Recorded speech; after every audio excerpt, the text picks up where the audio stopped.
spending an hour or so of your evening with us. I think it'll be well worth it. We have some great speakers tonight. Marty Helman joining us, our own Louis Turpin, and thanks to our production team led by Mike Palashik and Louis, and everyone who had a hand in putting this evening together. Many thanks. We hope that you enjoy it and take a couple of pointers away, and it motivates you to do something great for your foundation efforts with your club. So again, our thanks, and bring a friend next time, or 2 or 10.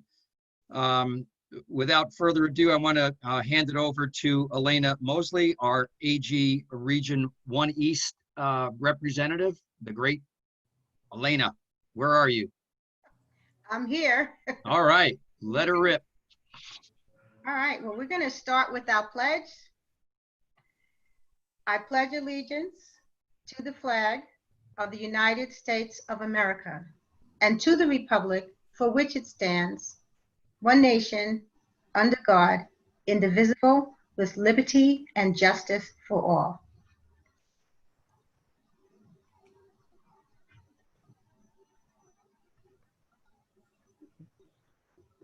All right.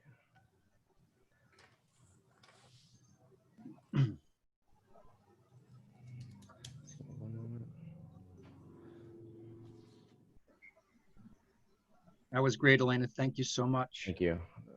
Okay, thank you. Okay, well, good evening, everyone. Welcome to the second part of our virtual district assembly. Last week, we heard about service. In the upcoming weeks, we will hear about growing and promoting Rotary. But tonight is about our foundation.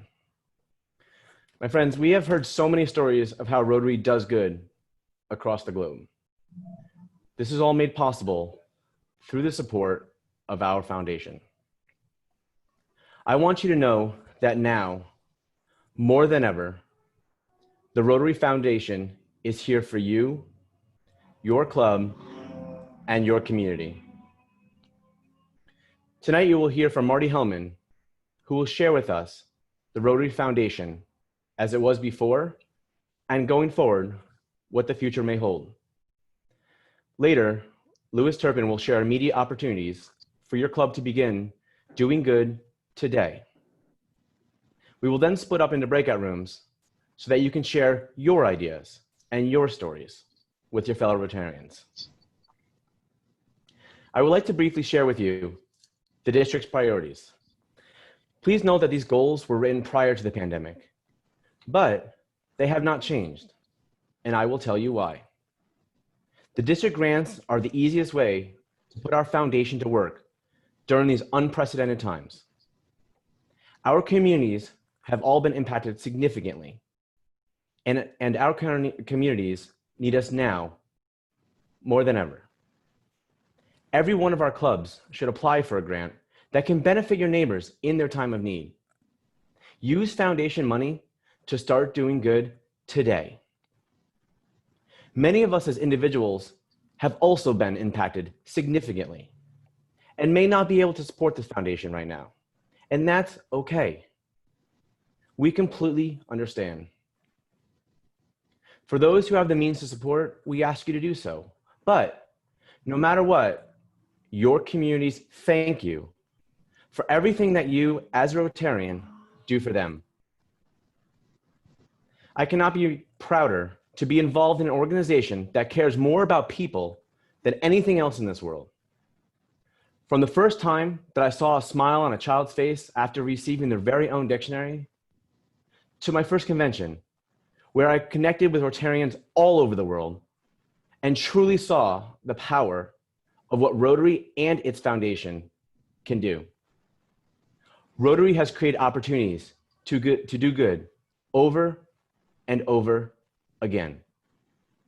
And make no mistake, we are not stopping now. Our foundation is here for you, now more than ever. I would now like to welcome Marty Helman. Marty comes to us from Booth Bay Harbor, Maine. She is a past governor and past foundation chair for her district. Please welcome Marty. Thank you very much, Mike. I am very much aware that I'm calling in from Maine to what is essentially the epicenter of the COVID-19 epidemic, and that almost by definition, everyone on this call has lost a family member or a good friend or perhaps a fellow Rotarian from your club. I obviously don't know your individual stories, but I know our collective loss and our collective grief. And it is with sadness, but with a great pride that I say to you, I've never been more proud to be a Rotarian than now, because we have the good fortune, frankly, the ability and the means to respond to this epidemic, to work in our communities, to do something. And of course, the centerpiece of that something is the Rotary Foundation. And so I'm honored to be speaking to you tonight on that topic. And Mike, do I have the controls? You should, Marty.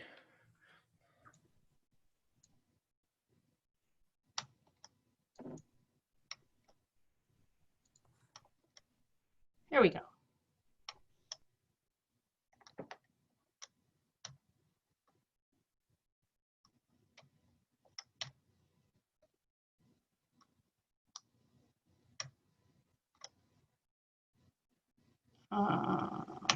Marty, try using the arrows at the bottom left.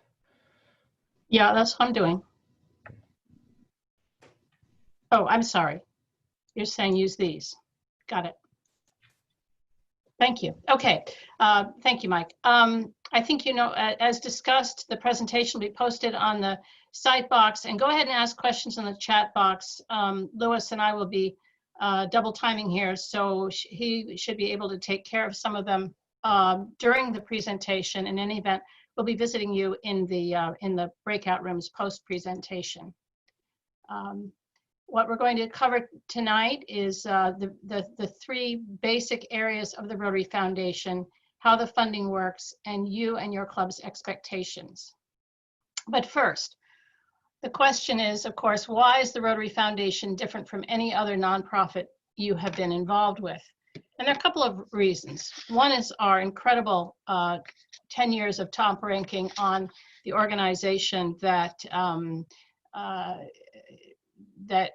ranks all nonprofits here in the United States. And our score this year was once again a cool 100%. That's in financial health and accountability, and also in transparency. But the other reason is that we get to decide how to spend the funds. We raise the money, we get to decide how to spend the money, and I'm not aware of any other nonprofit. I get a lot of letters from my college, but none of them say, should we build a new engineering building, or do you think we should put it in scholarships? They just don't say things like that. But that's what we do have with the Rotary Foundation. There are three basic funds. We usually talk about the annual fund and Polio Plus and ignore the endowment fund, but you'll be glad to know that we do have an endowment and it is growing, and we'll talk about all three. The annual fund is used for our grants, and we have two different kinds of grants, really. We have global grants and we have district grants. We'll go through them both. The similarities are that either of them can happen anywhere, including right in your home. You can have a global grant right in your home district, and I hope there will be one for as a COVID response. Global grants, there are more rules around, as there should be, since we need to account for all the money.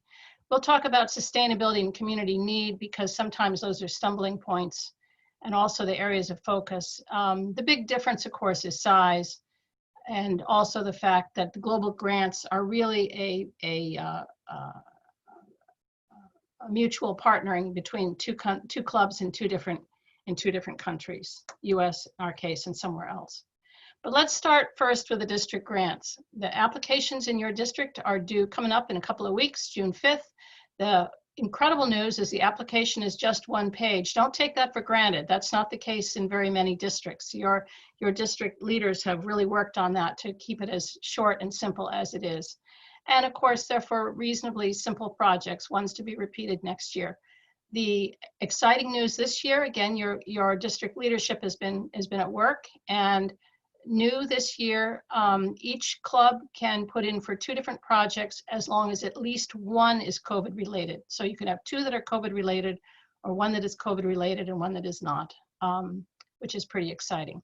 And last year, 2/3 of all your clubs received awards. So you can see the size of them there. Some of them were for projects which are sort of basics for clubs, the kinds of things that Rotarians do best in their communities: coats for kids, local food pantry support, scholarship money. There also were some very creative ones. I love the idea of working in the school in Costa Rica. I believe that's the program in which the Interact kids were involved. So that's really terrific for that club. And also the idea of a therapeutic trail is also a very exciting idea. Moving on to global grants, the first requirement is that they be in one of the areas of focus. Now, my question is, what area is not listed there as an area of focus for Rotary? And my answer is, what I don't see there is the environment. So does this mean that we can't plant trees or do something for the environment in a global grant? Not at all. It would probably fall either under water and sanitation or under economic and community development. The trustees will be updating this list at some point, but in the meantime, if you have a good project, I would find a way to work it in, not abandon it because you don't see the word environment there. I used the picture of the boys they're in their school uniform, and this is a toilet block that was that was built at their school.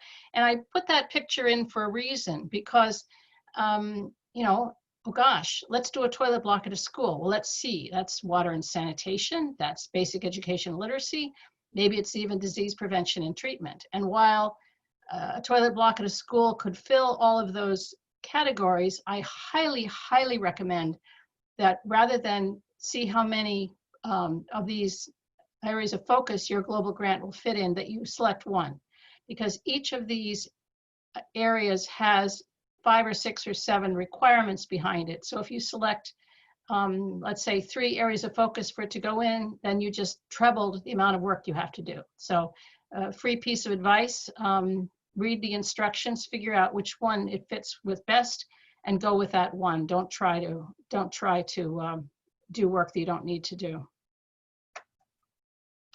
Okay, and I was preaching to the choir here because you've done some very interesting global grants all around the world. There are other kinds of things to do with global grant money besides humanitarian projects. One is global grant scholars. That assumes that you have enough DDF, enough money to spend $30,000 of DDF on a single person. So that's sort of a high-priced activity, but it is possible. And the other is vocational training teams, which is when we send a group of policemen or human resources directors or teachers or doctors to another country for a specific project. And they can be very, very exciting. Secrets of a successful grant application. I've already told you one, choose one area of focus and stick with it. The biggest thing you can do is to read the terms and conditions statement, which is available on Rotary.org. Go to My Rotary and do a search for terms and conditions. It'll pop right up, or ask Louis and he'll send it to you. It's a 17-page document. It defines each area of focus. So it tells you the questions that need to be answered on your application in order for your application to be approved. And my second, by the way, if you ever call Louis and he seems to have, well, he has all the answers anyway, but you can't understand where he got all these nitty-gritty information from, it's probably the terms and conditions statement. So you can have all that information as well. The other piece of advice I have for you is to answer the questions on the application. Now that may seem sort of obvious, but what happens too frequently is that people get so excited about their application, which is going to this very poor community and it's going to solve all these problems, and they get wound up with all these adjectives explaining how poor the community is, and they do what too many of our politicians do, they forget to answer the question. So you know, our friends in Evanston will notice that the question hasn't been answered, it's been talked around, and they send it back for more work. I sometimes I'm talking to clubs and they say, oh, it's really great. We've had a new person just join the club. He or she is a grant writer for a living. And so they're going to be in charge of all the grant application writing from now on. And again, that's great. But believe it or not, these applications were designed for regular people like you and me to fill them out, not necessarily the professionals. And the problem with grant writers is that they're accustomed that their grant application has to be in the top quarter or top 10% or top 5% of all the applications that are received. In this case, we don't have to worry about that. All applications that fulfill the stated requirements will be funded. It's not a matter of picking and choosing at Evanston. It's a matter of checking off the boxes that the questions have been answered, and then the application will be funded. The funding could run out. Of course, it's all a matter of how much money has been given 3 years earlier and how much is available. The last time that happened was in 2008, 2009, after the Great Recession, and it took, I don't know, maybe a year for Rotary to catch up at that time. I have every hope that will not happen again. Please note that COVID-related grants are being fast-tracked. I understand it takes a month for them to get through the system, so that's really happening. Now, a word about community assessment and also about sustainability. There are, if you go on Rotary.org, there's all sorts of data on community assessment and on sustainability. To me, it comes down to a very simple question in each case. In the case of community assessment, the question is, have the parties bought into the project? Have all the parties bought into the project? So let's say the project is to support a school. Well, if the Ministry of Ed has not been asked and is not involved, then who's going to pay the teachers? If the civic leaders have not been asked and have not been involved, then maybe there's no place, there's no living space for those teachers to stay. If the parents haven't agreed that the schooling is a good idea, then maybe they're going to keep their kids at work, in a factory, or just out begging in order to bring in income rather than send them to school and lose their economic value. So the community assessment is really designed to answer that question. And then the sustainability question is also fairly simple. When the project is over and the Rotarians have gone back home, will the outcome be sustained? And that usually comes down to three different areas. The first is procurement. The Wheelchair Foundation, for example, uses only bicycle parts to make its wheelchairs. They're not quite as comfortable as the kind that we get in this country, but the point is that there's some kind of special wing nut, and there's no wing nut thing to make it tighten it, and you lose the wing nut on that chair, then you've got a broken chair. And I've seen a broken chair in Nigeria, and the girl who should have been using it crawling on the ground. So local sourcing is absolutely necessary. Then there's the financial piece. You're going to need money to keep whatever the project is, to keep it rolling, for repairs, for general maintenance. I was at a school in the Philippines in which Rotarians had created a water plant, and the water project put off 110% of the water needed by the school. The additional water was sold at low cost to the community. It brought in enough money to keep the system functioning and in repair. And then the third one, it has to do with knowledge between our ears, technology transfer at some point. I've always been impressed by Gift of Life. Well, I'm impressed with them for lots of reasons. But back in the bad old days, they tended to bring a child who in need of an operation up to the United States, and the work was done here, and it was awesome. I mean, the child's life was saved. And now that may still be done, but today the work the Gift of Life does is a partnership with a institution, a hospital in country. And so maybe one child is brought back to the US, but many children are supported, and certainly aftercare work, that sort of thing, can be done in country. And as a result is that Gift of Life is now able to help many more children than it ever did. I put this picture in here because I saw this in Nigeria, and I've never forgotten it. It's a toilet block. It proudly wears the Rotary symbol. If you look closely at the door, you'll see it's padlocked. I can assure you from where I was standing, I could smell it. I don't know what went wrong, but whatever went wrong and whyever this was abandoned and shuttered, parties had clearly had not bought into the project, and after the Rotarians left, the project could not be sustained. So the last thing we want is computers sitting on the side covered with dust or whatever. The reason for these requirements is to make sure that after we leave, our good work will stay behind. And so think about those two questions when you do your work. That brings us to the second pot of money, which is Polio Plus. You know the deal. You know our relationship with the Gates Foundation, and I'm sure you know that right now every dollar is double matched by the Gates Foundation, which is pretty exciting. What you may be less familiar with is the reason why we call it Polio Plus. What is all that plus about? Well, we do give vitamin A along with the polio vaccine. Apparently a spoonful of vitamin A helps the medicine go down.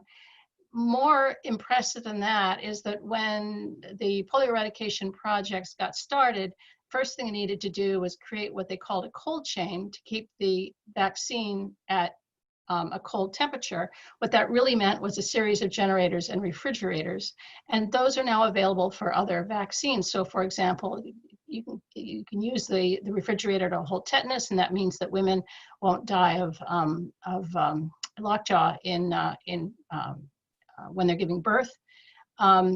Also, Rotary has been, the Polio Plus people have been responsible for what we call Days of Tranquility. There's a lot of noise in the press a few weeks ago because the warfare in Syria was stopped long enough for COVID-19. Apparently, we can't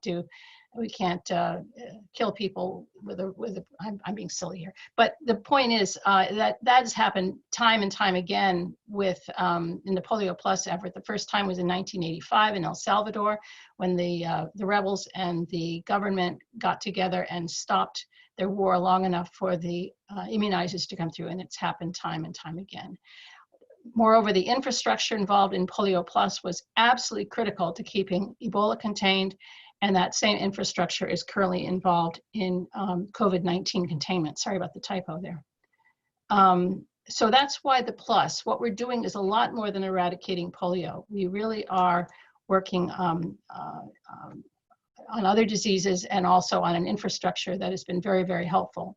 So now let's turn our attention to the endowment. Like all good endowments, of course, it grows. It does not, we do not spend it. Much of the money in the endowment comes from planned giving, not all, there is cash, but much of it comes from planned giving. But we do spend the earnings. And one of the things we spend the earnings on is the Rotary Peace Centers, and I'd like to spend a few minutes speaking about them. Rotary offers both a master's degree, a master's and a graduate level certificate program at 8 universities around the world. The exciting thing is that we have a new center coming online this coming year. It's there in purple, Makerere University in Kampala, and it will offer the professional development certificate program. We already had one campus doing that in Thailand. The program itself is being rethought with distance learn, so that there'll be much more time in independent study by the students who are working on this. And there's some real strategy going on. There's going to be a third campus in the next few years in Middle East, North Africa, and a fourth one in Latin America. all places where peace is needed most. And there'll be some regionalization as well, so that here at Macarera, for example, the people who will be accepted are either Africans or want to work in Africa, and the school will be set up around that. So it's a very exciting time that we're growing the Peace Center program this way.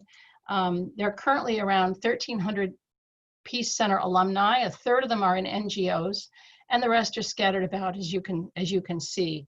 I've always, of course, in journalism, in teaching, I've always been very proud of the fact that long before anybody had heard of Black Lives Matter, Rotary was teaching peace to police and law enforcement.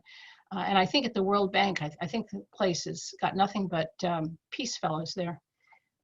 So we are making a real difference with these peace fellows.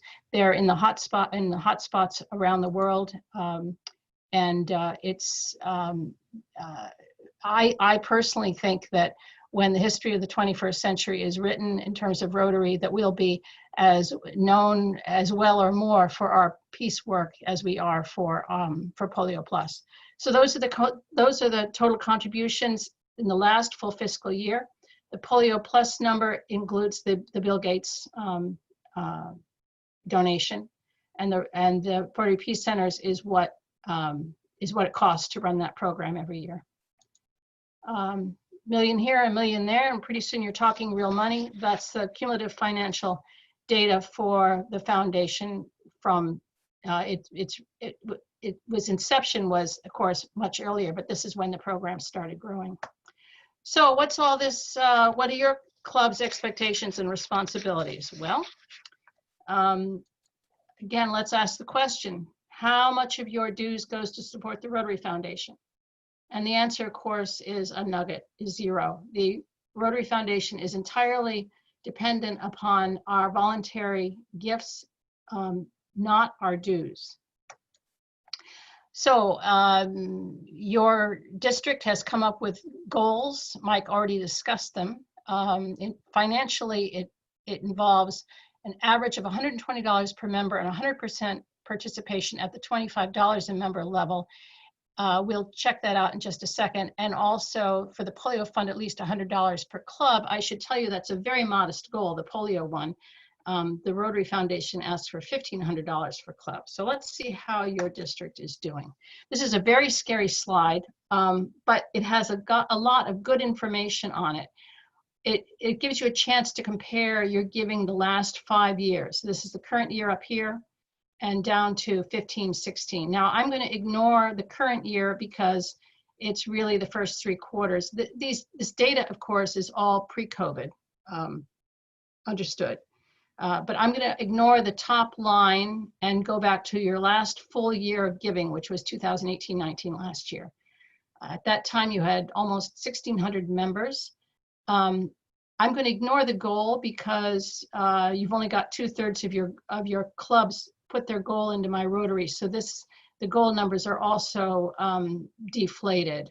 But the total is $174, almost $175,000. Almost $110 per capita, and you'll remember that your district goal is $120 per capita. So that's clearly a very doable goal, That's the good news. The bad news is last year you had 7 clubs that didn't give anything. Now let's see who they are. In fact, down here, if you come down here to the bottom right, in 2018-19, 894, almost 900 people, Rotarians, gave something, 900 out of 1,600. So 2/3 of the district gave something and 1/3 did not. Whoops, sorry. And of those that gave something, 555, or 1/3 of the district, gave at the $100 per person level, the sustaining member level. So, you know, this, I don't want to sound like a Channel 13 commercial, but it works better when you all pitch in. Okay, that's on the annual fund side. And Polio Plus, again, the goal was $100 per club. So that would have been $5,500, you've got 55 clubs. So you did way over there. Total, blow it out of the water. Wonderful numbers here. Unfortunately, again, 11 clubs didn't give anything at all. So the givers are making up for the non-givers. And I think the work is to spread the goal a little, spread it around a little bit more. And over here under endowment fund, you have a huge total this year in the current Rotary year. I don't know, but my guess is that some long Rotarian, his or her estate was settled sometime in the first 9 months of the year, and that 30 years previously or something, he or she had left money for the Rotary Foundation in his or her estate planning, and today we're seeing that come through. So there you are. It's good. It could be better, quite honestly, but it's the trend lines are all going in the correct direction. Hey, Marty, it's Mike. I just want to give you a couple-minute warning. Okay, 2-minute warning. How do we get there? We can collect checks, but if you do online or Rotary Direct, you'll make the younger, more 21st century members of your club happier. I highly recommend you have a line item in your club budget as well as your individual, in addition to ask for individual giving, and there are several ways you can do that with club matches or a special fundraiser. How much is the right amount to give? Well, the need never ends, and neither should the giving. I always hope and ask that the giving be that the Rotary Foundation be one of the top 3 donations of a dedicated Rotarian. That is to say, I give to my alma mater, I give to my church, and I give to the Rotary Foundation at about the same level, and I think that's always a good mark. So that's we have recognitions. It used to be said that Paul Harris Fellow was the highest award that any Rotarian could get. I think that was originally said back in the 50s when $1,000 was a huge amount of money. Now, many of us pledge $1,000 per year to be in the Paul Harris Society, but this is all cash. And as I say, don't forget estate planning. Both are very important because the giving today we spend in 3 years later, but the estate planning means that the work of the Rotary Foundation can go on forever. And so that's what we talked about. That's what we covered.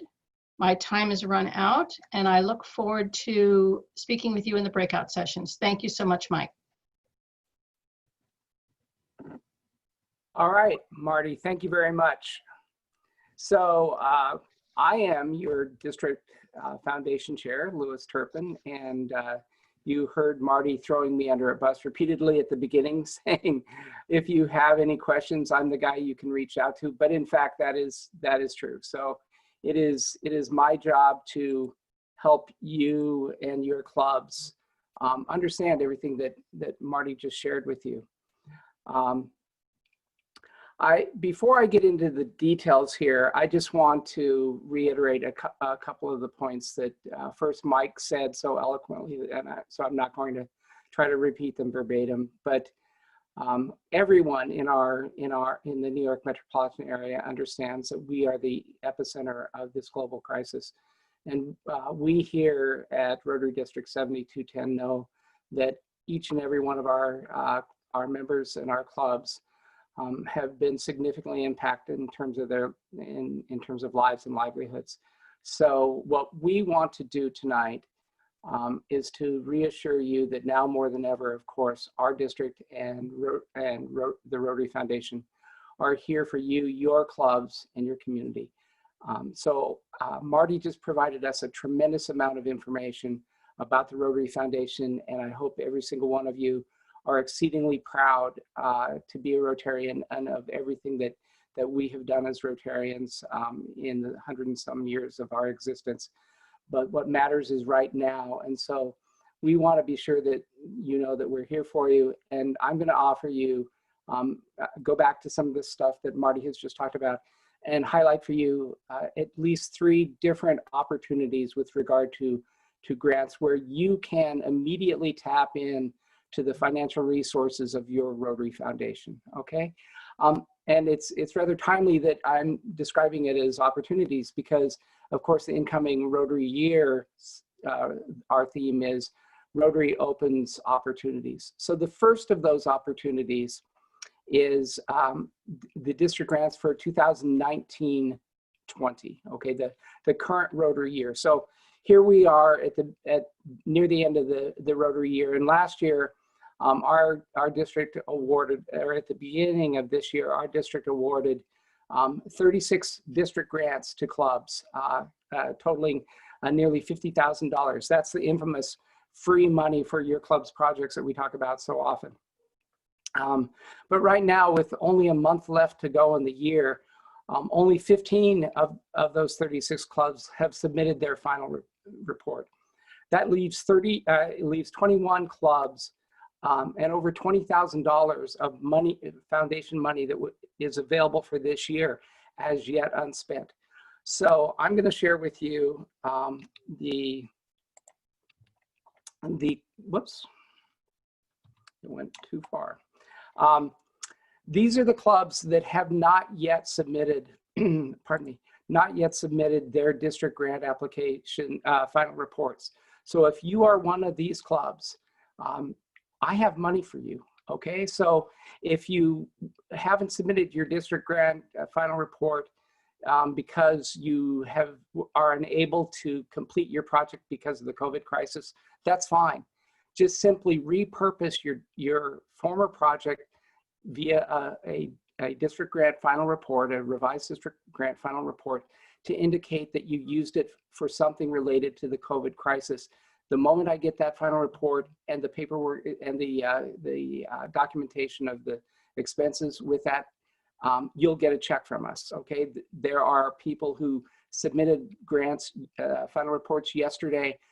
The check went out in the mail and I got an email, believe it or not, today that check had hit their post office box. So we have money for you. If you are able to finish the project that you plan, please let me know immediately that you're going to be able to do that, and then submit the final report for that project as soon as possible. But we have funds for these roughly 21 clubs listed here, earmarked for them.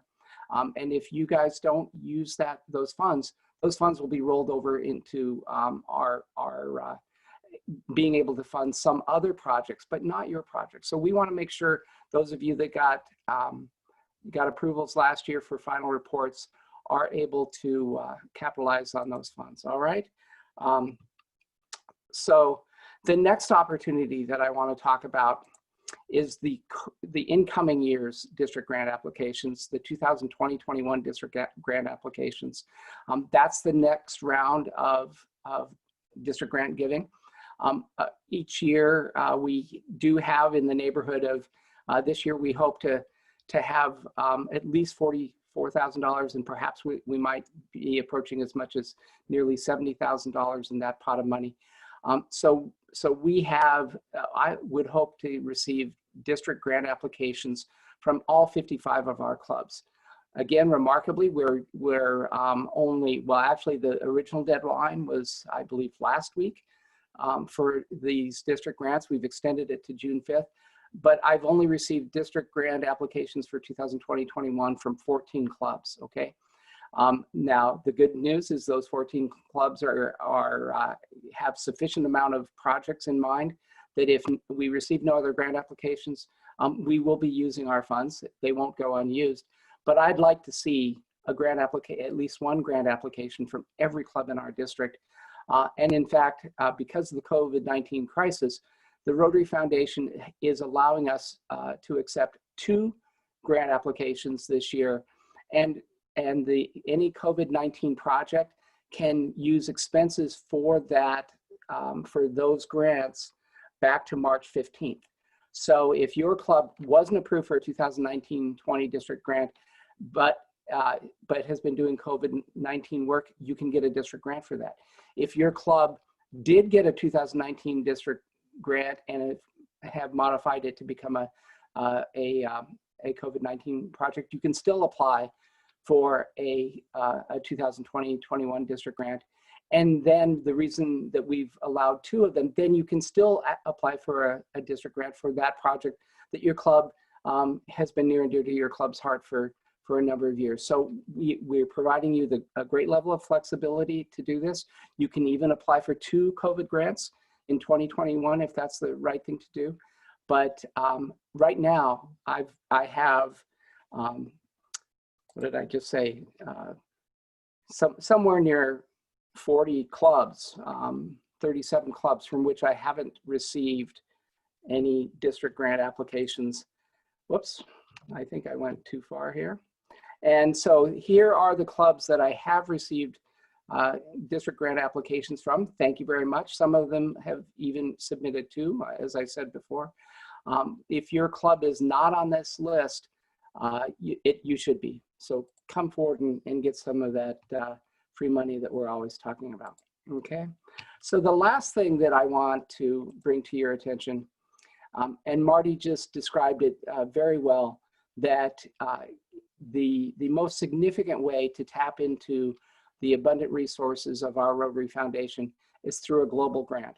And so we have the opportunity, any club in our district, to apply for a global grant either directly to the Rotary Foundation, but if you'd like to have matching funds from our district in the form of district designated funds, we do that through a process that we call a preliminary district grant proposal, okay? So we will immediately have as much as $35,000 available for those district designated fund matching grants. That, when paired with the Rotary Foundation's funds, can quickly double into $70,000. If you gain more funding, you're not, as a club, required to contribute to that. I would encourage you to do so, and your funds are also matched by the Rotary Foundation. So the minimum threshold, as Marty described for this, is a $30,000 project. But as you can see, with a little bit of help from the district and the Rotary Foundation, it's fairly easy to get to that threshold. The key thing, as Marty well described, is that you need to be able to establish need. You need to make sure that your project is measurable and sustainable. So as Marty described, please go to the My Rotary website, check out the global grant page there. You'll find a lot of terrific resources, and you'll find the preliminary District 7210 global grant proposal available as a download on our website. We will be accepting a first round of specifically COVID-19 global grant proposals.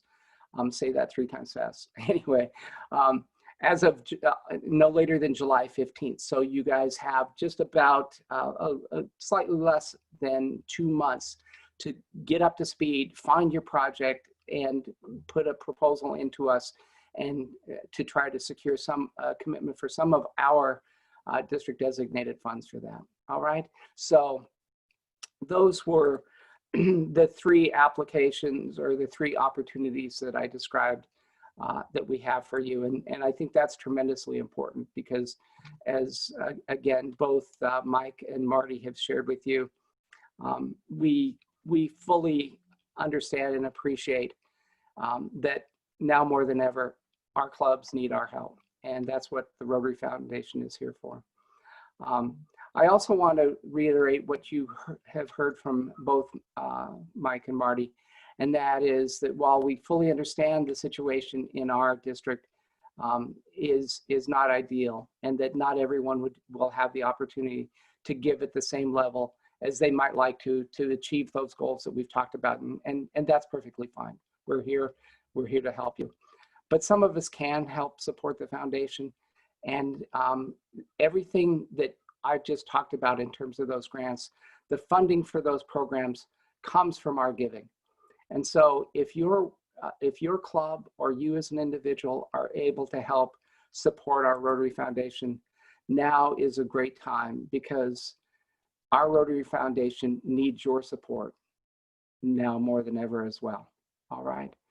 I want to thank everyone for attending tonight.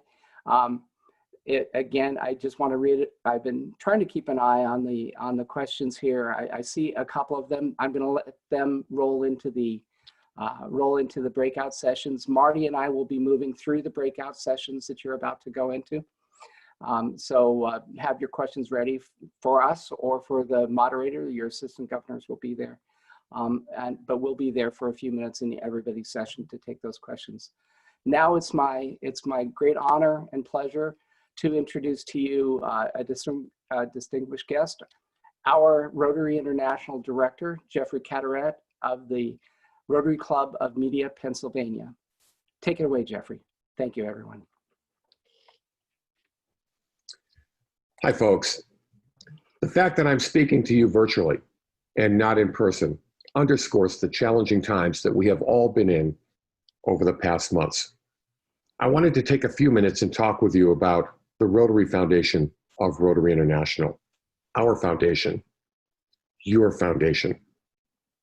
The trustees of the foundation acted swiftly when this global pandemic emerged to loosen the guidelines on grants so that foundation dollars could be used by districts around the world for COVID-19 purposes in your communities.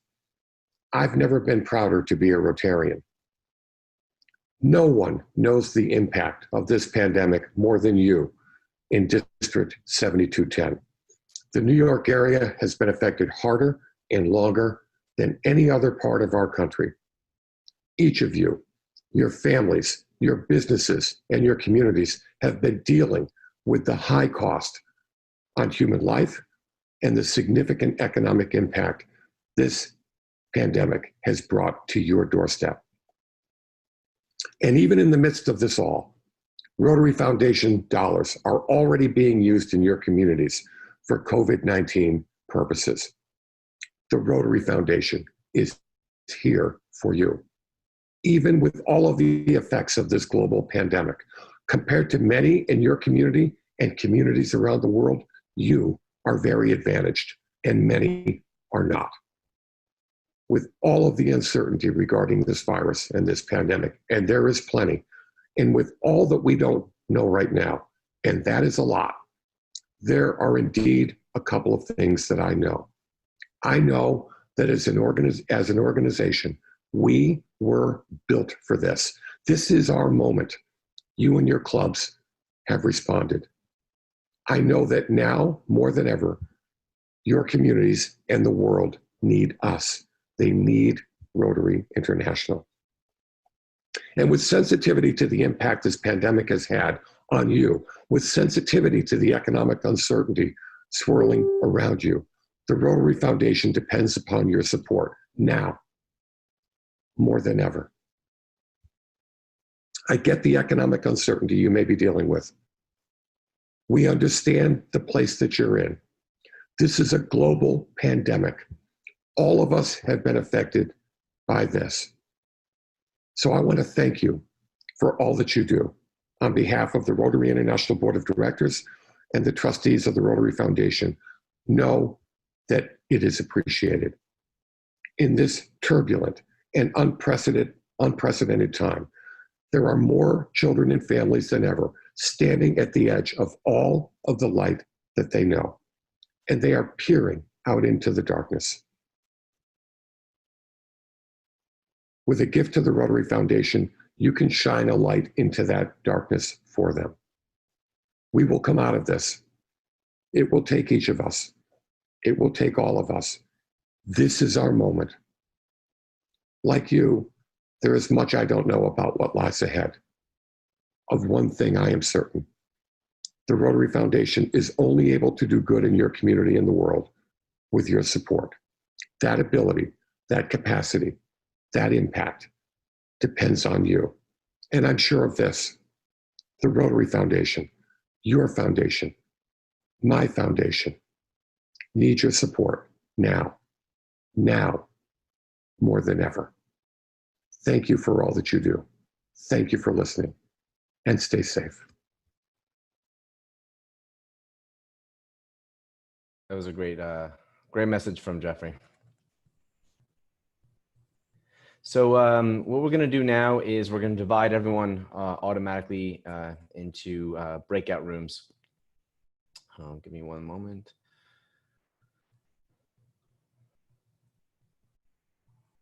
All right. I think I'm there. There I am. We're going to divide everyone automatically into breakout rooms for approximately 20 minutes.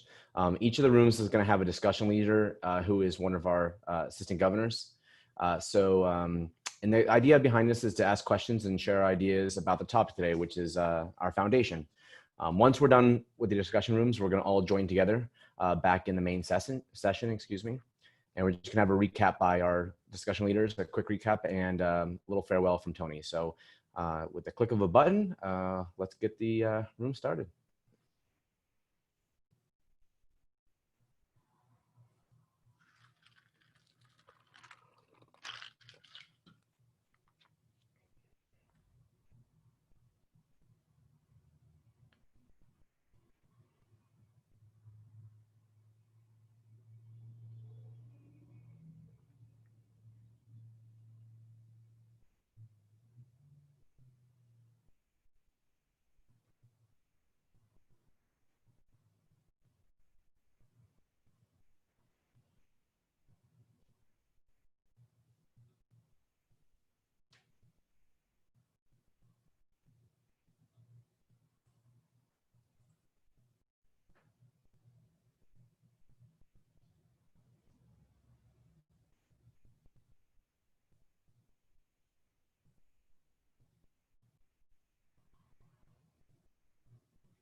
All right, Tony, I think you're good.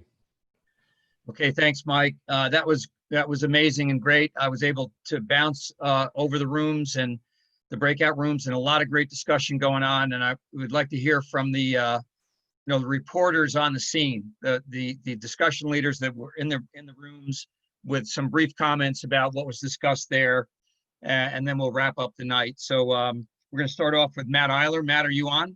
Yes, I am. Thank you. Okay. I thought our group had a good discussion. I was very pleased to see that every single hand in the room went up when we said, "Are you doing something for COVID in the area?" So that's great. Some of the clubs have applied for grants, some haven't, but it seemed almost very widespread that people are going to. I think, everyone's getting it done as best they can. I feel like there's a very good understanding, thanks to this session, of what's required to get those grants in. So I thought that was all good and helpful, and hopefully that will happen. Same thing with the final reports for last year. Then we shifted the conversation to global grants, which is a really interesting topic, because I think many of us, including myself, weren't really aware that those could be done, for local projects until recently that I, become aware of that, especially given the situation with the COVID.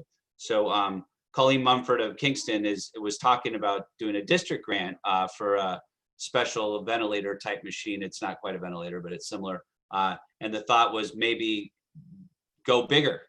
Don't leave it at a $13,000 project. Buy more machine than one, or maybe partner with some other clubs and get it in more than one hospital if there's a need there. So I thought that was a great idea. A couple other global grant ideas for local projects relating to COVID were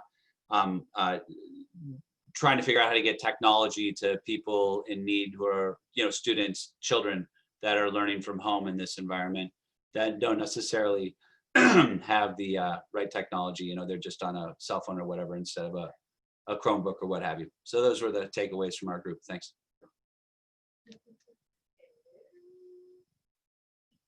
Okay, great, Matt. Thank you so much. Nails, you're up, buddy. It's me, guys. Matt Konechny, AG from 89. Our group had a very good representation, actually. The one thing that we noticed that I noticed from my seat was there was a lot of new Rotarians and returning Rotarians, along with some seasoned Rotarians in the room, which was great. So it really was able to underscore the foundation. So the presentation really helped a lot, and it really was able to tie together to the COVID-19 response and the importance of what we're doing globally, locally, and how together many hands make light work, and how together many dollars make bigger impact. So I would say the next thing we talked about, and probably the biggest item that we identified, is that clubs have the foundation somewhere imprinted in their DNA. It's in their goals, it's in their budget, it's in their promotions, and it's been that way for a long time. So it's good that it's there, and now it's time to figure out how they can pivot along with the new normal, as it were, to see what we can do to reprioritize the foundation, polio, and even accessing the grants. Very happy to see that already we had a lot of clubs with their hands up, accessing grants and starting to do more engagement around the foundation. So because it is the foundation that allows us to dream big, help big, and we just want to final say off to encourage everybody to keep asking those questions. Ask those questions. Okay, Matt, thank you so much. Salacito, you're up. Your breakout room. So in our breakout room, we covered a lot of subjects, but I think the one that I want to talk about is how to get money into the foundation, how to use other people's money. One club uses the green bags that Hannaford gives out to be able to collect the nickel deposits, and then Hannaford sends them a check, and they said they average about $250 a month, and that is using other people's money. Another club does a coin drop that generates about $2,000 a year, and when you're doing that, you're collecting from other than people in your club.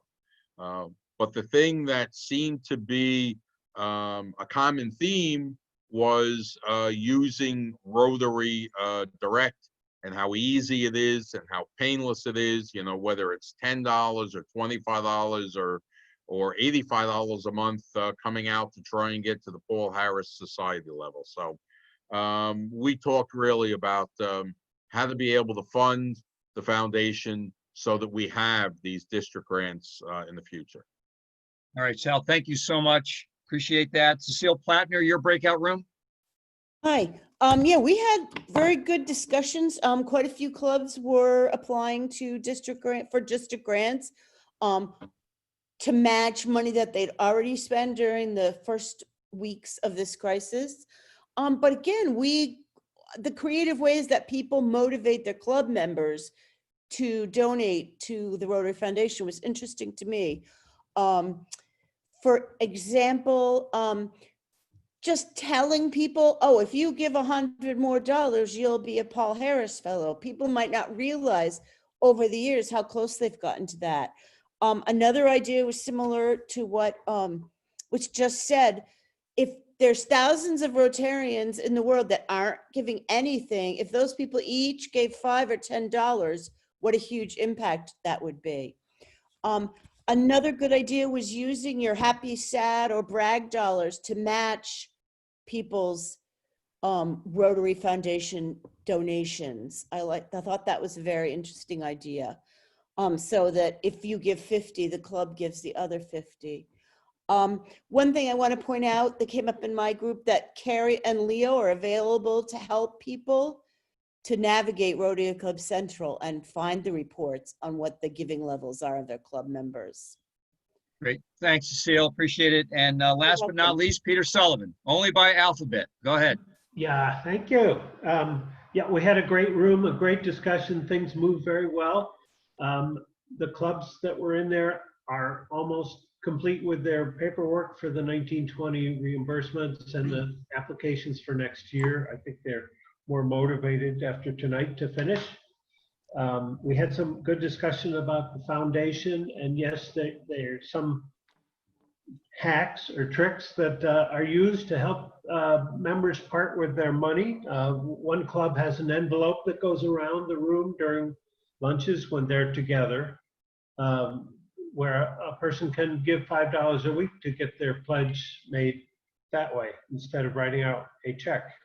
Another is using extra blank on the dues payment voucher so that people can send money in that way. And then a few of the clubs use points amongst themselves to help people get to their goals of a Paul Harris or other things. So those were interesting. And one club, the 3 clubs in Region 5 do a annual Polio Plus fundraising event, which is good work on their part. So those were the main ideas we had come out. Great, Pete. Thank you so much. All right, folks, we're gonna wrap up here. There's a screen up here, and please get your camera out and take a photo of these email addresses, so you can follow up with any of them if you have any questions. Tonight's program was recorded, and it's going to be posted on our District 7210 YouTube channel. And I'm not sure you all know that, but you should all go on it, subscribe to it, and check it out, because we're using it as a communication tool. We'll try to work on that even further. Many thanks to Marty Helman for a great job, Louis Turpin for an amazing job, and the man behind the curtain, Mike Polashik. None of this happens without his magic fingers going all over the boards and making things pop up when they should pop up. So next week, May 28th, the topic is Growing Rotary. If we can't get folks to show up for Growing Rotary, then we need to start all over again, all right? We should have 150 people at this one, and who's ever here, ask somebody else to come on with you. We're gonna pick one person. That person's gonna get who's ever there is gonna get a Mercedes lease for a year. All right, that doesn't meet the 4-way test. That's probably not true, but you get Tony. So, all right. So you're going to listen to our featured speaker, RI Director Jeffry Cadorette, who's an amazing speaker. and you're going to listen to DGND, District Governor Nominee Designee Larry Pallant, our own Larry. So please show up next week. Please invite 5 people that you know. Please invite new Rotarians. Invite your barber. Invite your beautician. Invite anybody to be on this next week. We want 150 people. All right? Can you guys do that? Please, beg. All right? Thank you to everybody. Have a safe evening. Have an adult beverage and enjoy yourselves. Thank you so much for being on. Rotary Foundation in 75 minutes. Thank you.